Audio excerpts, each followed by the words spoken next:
Est-ce que tu t'es déjà retrouvé dans un scénario où à peine entré dans une boutique, un supermarché ou une entreprise, tu souhaites déjà ressortir?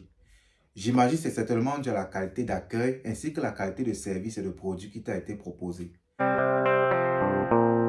Salut à tous et salut à toi qui me regarde. Moi, c'est Ivan Ague et bienvenue sur ma chaîne une fois de plus. Dans cette vidéo, je vais te parler de l'importance du service et de l'expérience client et comment est-ce que tu peux utiliser ces deux éléments pour booster tes ventes. Le service client désigne tout simplement le support qu'une entreprise offre à ses clients avant et après l'achat d'un produit. Tandis que l'expérience client, c'est l'ensemble des perceptions et des émotions qu'une entreprise procure à ses clients ou acheteurs. Je vais utiliser une anecdote pour illustrer, n'est-ce pas, l'importance du service ainsi que l'expérience client. En 2021, je me rends au Cameroun en visite familiale et par curiosité, je demande à mon petit frère de m'accompagner dans un supermarché bien connu, que je vais taire le nom ici. Une fois arrivé, tout excité, je demande à me rendre au rayon des repas locaux. Malheureusement, à peine arrivé au comptoir, c'était l'indifférence totale. Ce comptoir, bien sûr, était animé. Il y avait bien effectivement des serveuses derrière le comptoir. Mais celles-ci étaient plus occupées à manipuler leur téléphone ainsi qu'à causer entre elles.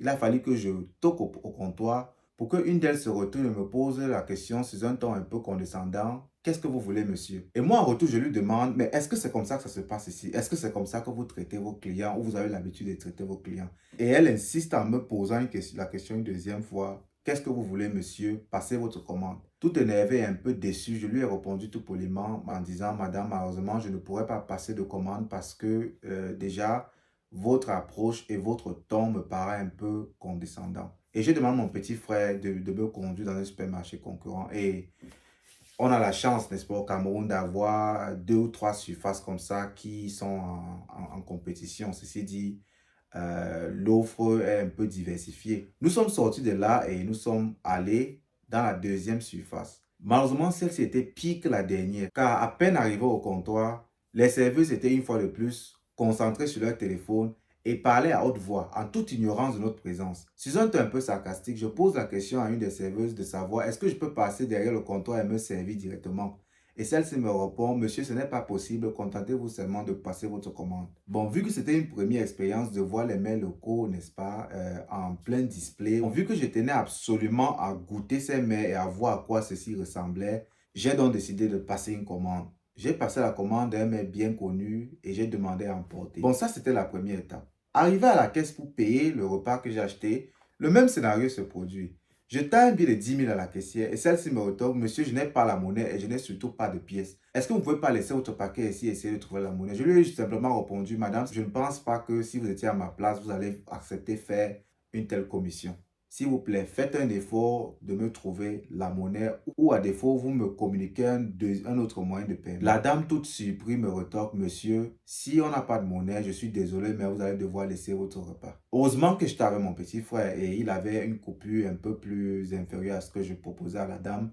Et il m'a tendu la coupure, plus précisément la coupure de 5 000 et j'ai remis à la dame et elle m'a fait la petite monnaie. Une fois fini avec la caissière, nous nous sommes dirigés vers la porte de sortie et avions avec nous également d'autres achats que nous avons faits dans ce supermarché. À peine on voulait sortir de là qu'un vigile nous a orientés vers un autre secteur, cette fois-ci pour effectuer un contrôle physique de notre facture ainsi que des produits achetés. Ceci nous a fait perdre environ 10 minutes et après ça, nous étions maintenant en chemin vers la maison. Nous nous sommes rendus à la voiture et c'était l'occasion pour moi de goûter au fameux mets. Et malheureusement, tout le temps perdu au niveau de la caissière qui cherchait la monnaie pour me restituer, ainsi que le vigile qui a effectué un contrôle de plus a fait que la nourriture était plus ou moins fade. Donc du coup, je n'ai vraiment pas pu manger. J'ai juste pris 2 à 3 cuillères et j'ai dû emballer le reste que bien sûr, une fois arrivé à la maison, j'ai dû jeter parce qu'il y avait un repas beaucoup plus important qui avait été fait pour moi. Cette petite anecdote ou ce petit exemple décrit très bien comment même les grandes surfaces négligent cet élément très important de la vente. Le premier élément que j'ai relevé, c'est l'indifférence de la serveuse face à nous quand nous nous sommes approchés vers elle. Celle-ci aurait dû nous approcher et nous accueillir comme il se doit et nous proposer même le menu et nous demander ensuite ce que nous voulons.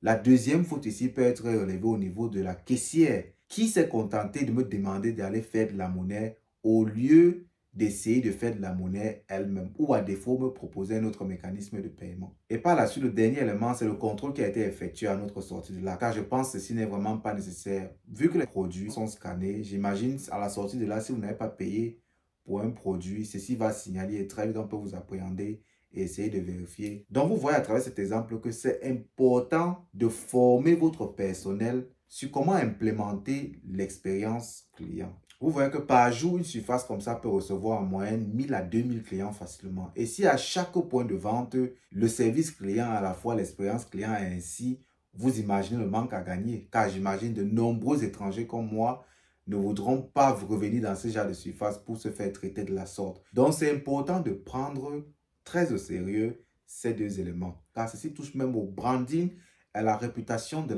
la société. Si vos clients ne sont pas traités comme il se doit, ils ne reviendront pas. Et ils vont par la suite passer cette information ou cette mauvaise expérience ou partager cette mauvaise expérience avec leurs amis ainsi que leurs proches. Et la nouvelle va se propager. Et du jour au lendemain, ne soyez pas surpris que vos ventes quittent d'ici à ici. Parce que très vite, les clients vont aller vers la compétition. Donc, ces deux éléments sont très importants. C'est également un élément très stratégique pour gagner les parts de marché. Car ça relève de la séduction, mais de la séduction d'un autre genre.